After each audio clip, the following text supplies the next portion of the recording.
Salut à tous, on se retrouve ce soir pour l'épisode 2147 du Zap Image. On commence dans cet épisode qui sera très court ce soir avec tout d'abord une info qui date il y a 8 ans jour pour jour. Un certain Steven Gerrard jouait son 700e match avec Liverpool, c'était face à Bolton, légende totale bien sûr du football. Donc il a pratiquement tout évolué tout au long de sa carrière. Du côté de Liverpool, on peut voir de 98 à 2015 il a joué du côté de Liverpool. Donc j'ai dit il y a 8 ans c'était son 700e match. En tout il a joué 710 matchs exactement du côté des Reds pour 186 buts. Plutôt pas mal quand même pour un joueur qui joue au milieu de terrain. Après il avait fini du côté des Los Angeles Galaxy où il a joué 39 matchs pour 5 buts et maintenant il est entraîneur. Enfin pour l'instant il n'a pas de équipe à entraîner, mais il a entraîné dans le passé les Glasgow Rangers, aussi l'équipe de Aston Villa où il s'est fait licencier parce que voilà, il avait des mauvais résultats on peut dire. Donc voilà, il y a une petite info concernant le légendaire Gerrard. Lui aussi c'est une légende du football, il s'agit de Ronaldinho, la chance de ces jeunes à l'époque bien sûr d'avoir côtoyé, enfin alors peut-être un après-midi, le légendaire Ronaldinho.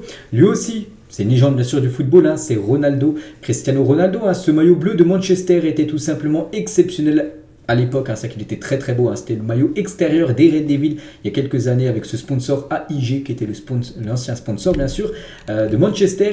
Et Ronaldo il a dit le football est une histoire de cycle, si vous avez tout gagné avec une équipe vous devez en changer. C'est ce qui s'est passé pour moi avec Manchester United lors de son premier séjour à Manchester United il y a plus de 15 ans où il avait tout remporté. C'était lors de cette époque là avec ce maillot où il avait gagné la Première Ligue, la Ligue des Champions, il avait tout raflé en gros du côté de Manchester. C'est pour ça qu'il voulait changer d'aventure, changer de cycle, c'est pour ça qu'il avait rejoint après l'équipe du Real Madrid. Une déclaration de Aaron Lennon, attaquant anglais, il a dit: dans le football, personne ne vous demande vraiment comment vous vous sentez au niveau de la tête. Je suis pratiquement devenu mon propre thérapeute. Douche froide, méditation, journal intime, douche chaude et froide. Donc c'est vrai que dans le football, on doit penser plutôt que les footballeurs professionnels d'avoir une sacrée déjà pression par rapport aux résultats, tout ça, d'être toujours au top aussi, ne pas se blesser, tout ça. Et c'est que lui, en gros, c'est son propre thérapeute, il se repose souvent, il se pose souvent des questions, puis il fait même de la méditation, peut-être du yoga, tout simplement pour bien vivre, on va dire, sa carrière de footballeur. On va parler de Marquinhos qui va prolonger au Paris Saint-Germain d'ici peu. Il reste seulement à déterminer la durée du contrat du défenseur brésilien. Donc soit jusqu'en 2027 ou en 2028 pour Marquinhos qui arrive au club il y a longtemps. Je crois que le premier ça a été Verratti sous l'ère pratiquement QSI, enfin en tant que joueur toujours actuel. Et Marquinhos a été je pense le second. Je crois qu'il est arrivé au club peut-être 2014-2015 à peu près dans ces eaux-là. Et il pourrait prolonger jusqu'en 2027 ou 2028 du côté du club le légendaire et capitaine Marquinhos. Toujours avec le Paris Saint-Germain, on va parler de Christophe Galtier et pour le coach parisien Hugo Ekitike est le remplaçant de Mbappé. Il sera un rôle important dans les 15 prochains jours. Sous moment peut-être vu qu'Mbappé est forfait pour les 3 prochaines semaines. Du coup, ça sera Hugo Ekitike qui remplacera à chaque fois Kylian Mbappé. Donc là, quand je fais la vidéo, c'est avant le match du PSG qui s'est joué cet après-midi. Je ne sais pas le résultat, vu que je fais bien sûr le match avant. Je ne sais même pas si Hugo Ekitike a joué, mais d'après les compos, normalement, il devait commencer titulaire. Et en gros, pour tous les prochains matchs, que ce soit le match contre Marseille, le prochain en Coupe de France pour le PSG, que ce soit le match de Ligue des Champions contre le Bayern, ça devrait être Hugo Ekitike, en gros, qui devrait remplacer à chaque fois Kylian Mbappé. Toujours avec le PSG, lui aussi il a un rôle très important, on sait, du côté de Paris, c'est Léo Messi. Et Messi il a dit, jouer la Coupe du Monde 2026, cela semble faire beaucoup jusqu'à la prochaine Coupe du Monde. Cela dépendra de l'évolution de ma carrière. Je vais avoir 36 ans cette année, je verrai où me mène ma carrière. Donc en gros, il aura 39 ans lors de la prochaine Coupe du Monde, dans 3 ans. Et il dit que il pense que ça va faire beaucoup, mais bon, il dit pas non plus non.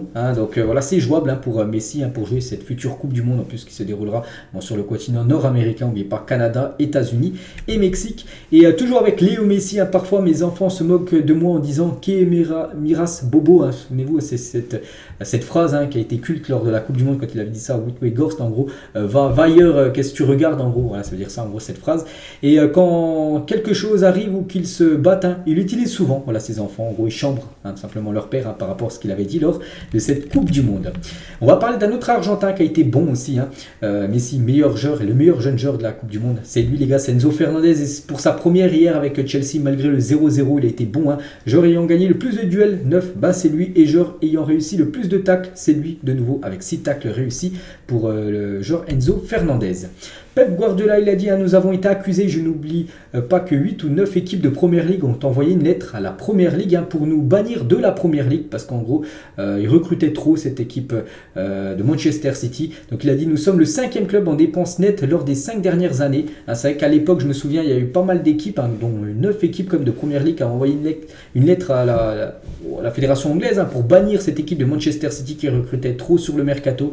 Et actuellement, on peut voir que c'est seulement le 5e club en Angleterre qui a le plus recruté sur les 5 dernières années. On pense que Chelsea, Manchester United, voilà, les autres grands clubs anglais, ils ont plus recruté que City. Donc voilà ce que dit Pep Guardiola. Et toujours avec City, malgré qu'ils recrutent un peu moins comme ces dernières années, ils veulent comme recruter des joueurs dans le futur. Et ce joueur, les gars, aussi un champion du monde, McAllister. Et City aimerait s'attacher les services d'Alexis McAllister en cas de départ de Gundogan cet été. N'oubliez pas que Gundogan est en fin de contrat, en fin de saison du côté de City. Et pour l'instant, il n'a toujours pas prolongé. Le joueur allemand ici, il venait à pas prolonger, ça pourrait être McAllister, son remplaçant. On va parler d'une équipe, c'est Lorient, malgré un gros mercato hivernal, il y a eu beaucoup de mouvements, soit départ ou arrivée du côté de Lorient.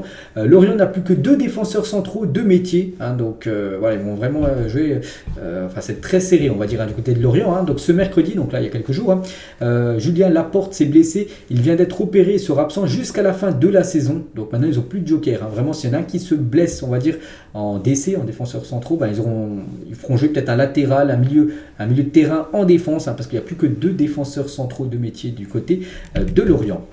On va parler d'un joueur aussi, Jefinho. Donc selon le journal Le Progrès, donc c'est un journal dans la région lyonnaise, la recrue hivernale brésilienne de Lyon, Jefinho, pourrait manquer 3 semaines de compétition. Vous savez, il a été transféré lors des derniers jours de mercato et on peut voir qu'il est blessé, ce joueur, donc touché à une cheville. L'attaquant de 23 ans, arrivé cet hiver de Botafogo sous contrat jusqu'en 2027, pourrait finalement encore être absent durant 3 semaines parce qu'il est blessé. Je pense qu'il a, c'est pas marqué, il doit avoir une gêne, j'en sais rien. Et aujourd'hui, Lyon a joué avant le match contre 3 et il n'était pas dans le groupe et il devrait louper aussi les matchs lors des 3 prochaines semaines du côté de l'OL.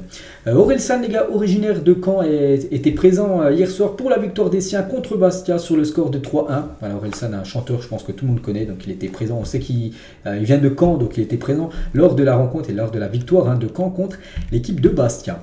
Meilleur percuteur au monde selon le CUS, je vous l'ai dit, c'était plutôt à midi que c'était Ousmane Dembélé, le meilleur percuteur, le meilleur dribbleur. Mais regardez le top 7 et on peut voir quand même pas mal de Français dans ce top 7. 3 Français, Dembélé, donc premier. On peut voir Coman 6e et Mbappé 7e, donc Vini 2e ou même Kostic, un joueur serbe à la 4e position. Sambou Yatabaré, j'avais dit aussi je crois hier qu'il avait des problèmes avec la justice, donc on en sait un petit peu plus, donc arrivé à Sochaux cet été, est en prison depuis la mi-janvier.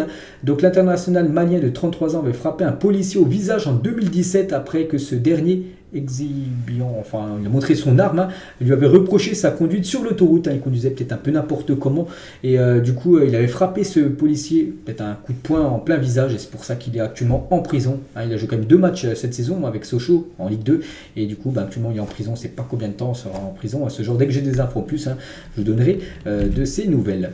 Dani Ceballos s'est vu offrir une prolongation de contrat jusqu'en 2027, concernant le joueur du Real Madrid qui est en fin de contrat, là il devrait faire plus 4 en termes d'années de contrat en plus du côté du Real Madrid, bien sûr, si Ceballos accepte, parce que pour l'instant le Real Madrid lui a proposé, maintenant c'est au joueur de décider. Vous le reconnaissez ce joueur? Je ne sais pas si vous allez le reconnaître par rapport à ses tatouages, sa bague, c'est compliqué, voilà, bravo à ceux qu'on trouvait, ça a été très compliqué. On peut voir comme un indice Ricardo, vous rajoutez, c'est un joueur portugais, c'était un roi de l'extérieur du pied droit, c'est Quaresma les gars, voilà, sur cette photo, il fallait bien sûr le trouver, on peut voir bien sûr le tatouage qui est le même, bien sûr, vu que c'est son tatouage, donc bravo à tous ceux qu'on trouvait. Et on finit les gars, donc j'ai dit, il était très très court cet épisode, j'ai quelques photos en rap, donc voilà, je voulais vous les proposer.